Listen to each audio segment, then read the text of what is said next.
Best varicose wines చికిత్సనే పొందండి. నొప్పి లేని చికిత్స కోసం సంప్రదించండి ఎవిస్ హాస్పిటల్. నమస్తే రమగారు. నమస్తే జయ. రమగారు, సంక్రాంతి శుభాకాంక్షలు. మీకు కూడా జయ. సుమన్ టీవీ ప్రేక్షకులందరికీ మకర సంక్రమణ శుభాకాంక్షలు.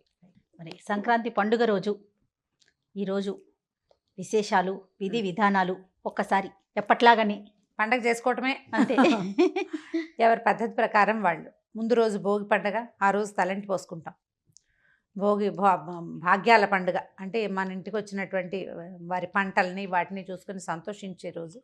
ఈ సంక్రమణము ప్రధానంగా పండుగ కంటే పర్వదినం మెయిన్. సూర్యుడు ధనురాశి నుంచి మకర రాశిలోకి ప్రవేశిస్తాడు. ప్రతి నెల సంక్రమణాలు వస్తాయి. ప్రతి నెల సంక్రమణం కోసం సూర్యుడు ఒక రాశి నుంచి ఇంకొక రాశిలోకి ప్రయాణిస్తాడు. ఇట్లా 12 రాశుల్లోకి 12 నెలల్లోనూ ప్రయాణం చేస్తాడు. ఇందులో నుంచి అందులోకి మారుతాడు.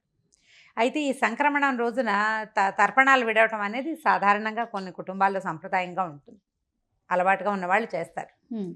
ఈ ప్రత్యేక సంక్రమణాలు ఇందులో ఏంటంటే కొన్ని చాలా ముఖ్యంగా చెప్పుకోవాల్సినవి. కార్తీకంలో ఒక సంక్రమణం తర్వాత కార్తీక మాసం తులా సంక్రమణం అది వస్తుంది. ధను సంక్రమణం అయ్యాక మనము అమ్మవారి మన గోదాదేవి పండుగ అని చేసుకుంటాం. ధనుర్మాసం నెలపట్టు నెలగంటు పట్టటము, ధనుస్సు నెల చేస్తాం. ఇది ఎట్లా ఉంటుందంటే మార్గశిర మాసంలో నుంచి సగము, పుష్యమాసంలో నుంచి సగము, ఇంచుమించుగా పూర్తి సగాలు కాదు, ఇంచుమించు సగం సగంగా కలిసి ఉంటుంది. ఈ ధనుర్మాసము మన 12 నెలల్లో లేదు. చైత్రాది మాసాలలో ధనుస్సు లేదు, ఉండదు. లేకపోయినా ఈ ప్రత్యేకమైన సంక్రమణ దినోత్సవాన్ని నుంచి మనం ధను సంక్రమణం నుంచి మకర సంక్రమణం దాకా ఈ మనం ధనుర్మాసంగా చేస్తాం. ఈ సంక్రాంతి పండగకి ముందు చేసే ధనుర్మాసం చాలా విశేషమైంది.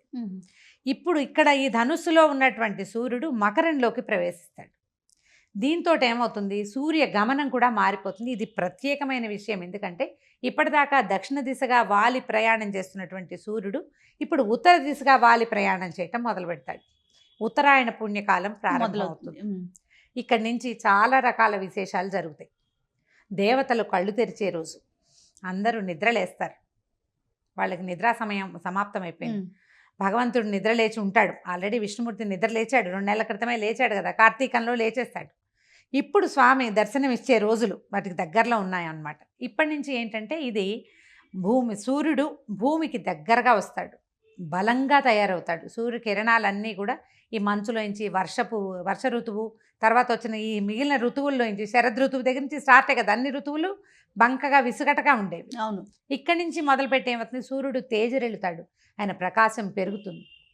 ఇక్కడి నుంచి భూమికి పండుగ. ఈ భూమి చేసుకోబోయే పండగకి మనం పెద్ద పండుగ చేసుకుంటాం. ముడుచుకుపోయి ఉన్న జీవరాశులన్నీ కూడా ఒళ్ళు విరుచుకునే రోజు. ఈ ఉత్తరాయణ పుణ్యకాలంలోనే మరణించాలని భీష్మ పితామహుడు కోరుకున్నాడని, ఉత్తరాయణం వచ్చాక ఆయన మరణిస్తాడని, ఈ సమయంలో మరణించిన వాళ్ళకి సద్గతి లభిస్తుందని చెప్తారు.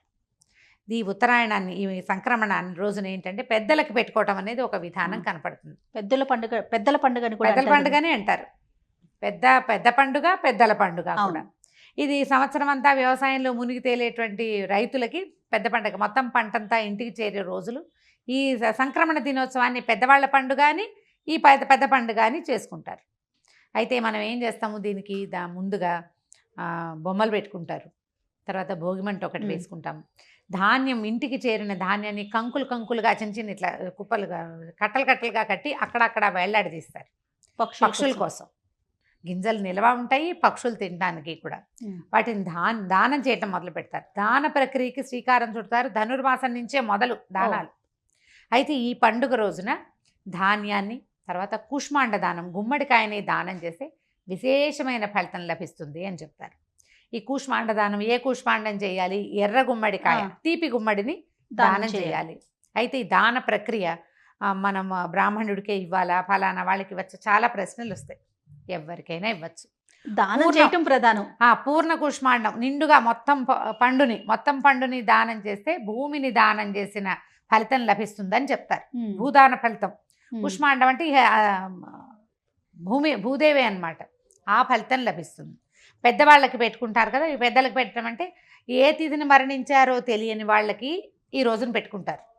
అదే కాకుండా సంవత్సరంలో సంవత్సరికాలు, అదే ఆబ్దికాలు, తద్దినాలు పెట్టే అలవాటు లేని వాళ్ళు పెద్దవాళ్ళని తలుచుకుని తాత తండ్రులను తలుచుకుని వాళ్ళ కోసమని ఓ 2 ఆకులు విస్తర్లు వేయటం, అరిటాకులు వేసి మన 4 పదార్థాలన్నీ ఎక్కువ పదార్థాలు చేస్తారు.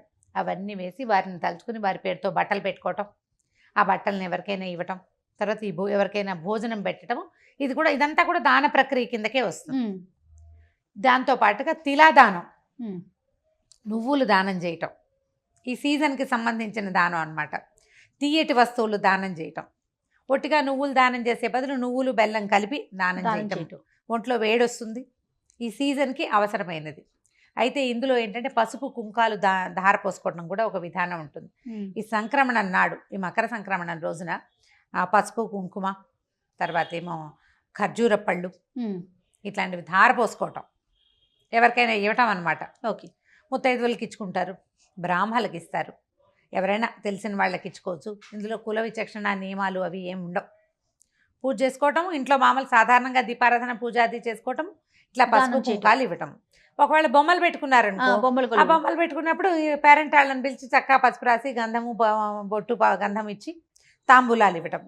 శనగలు ఒకటి, తర్వాత ఖర్జూరాలు అవి ఇవ్వటము, నువ్వులు ఇవ్వటము, ఇవన్నీ కూడా ఈ రోజున చాలా ఫలితాన్ని ఇస్తాయని చెప్తారు.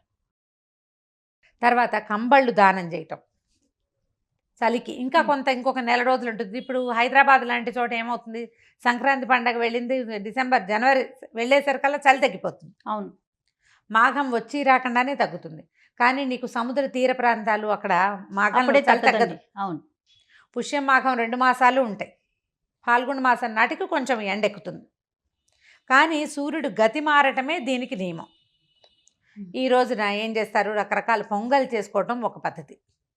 తర్వాత కలగూర చేస్తారు, గుమ్మడికాయ చిక్కుడుకాయ అవి ఇవి కలిపి తీయటి కూర చేసుకోవటం, పెసరపప్పు బియ్యము కలిపి పొంగల్ చేయటం.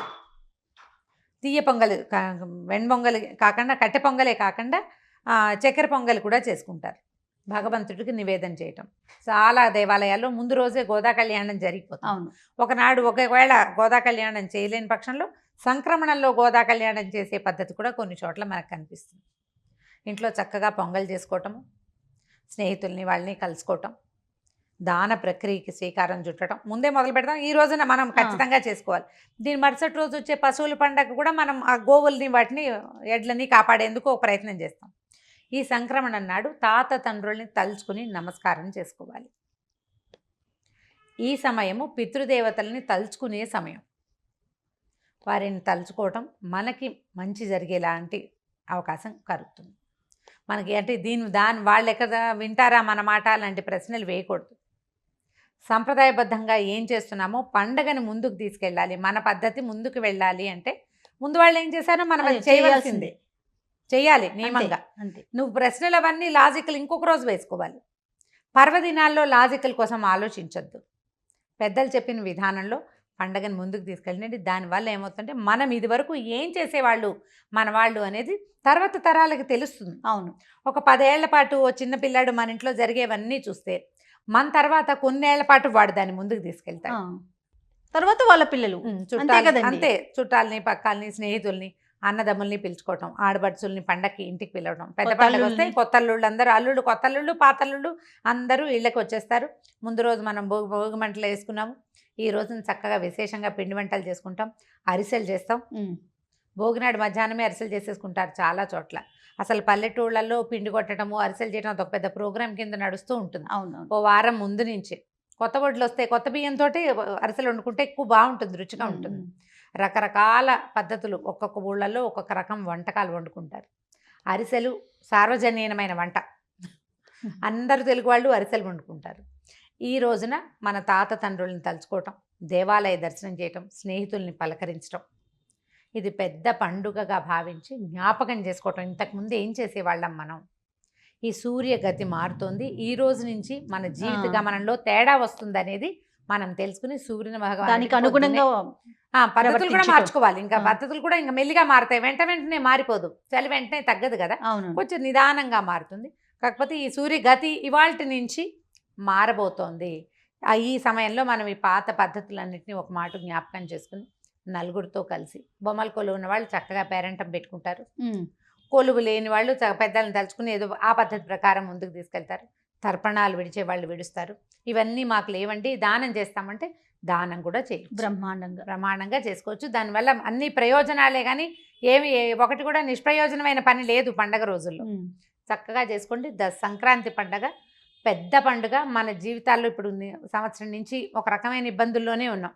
నిరుడు పండగప్పుడు కూడా మనం ఇలాంటివే బోల్డని కబుర్లు చెప్పుకున్నాం. పండగ వెళ్ళింది, ఒక 2-3 నెలలు గడిచేసరికల్లా మళ్ళీ హడావిడి, భయం భయం భయం భయం మొదలైంది. ఈ 6 నెలల నుంచి ఏదో బెరుకుతోటే ఉన్నాం.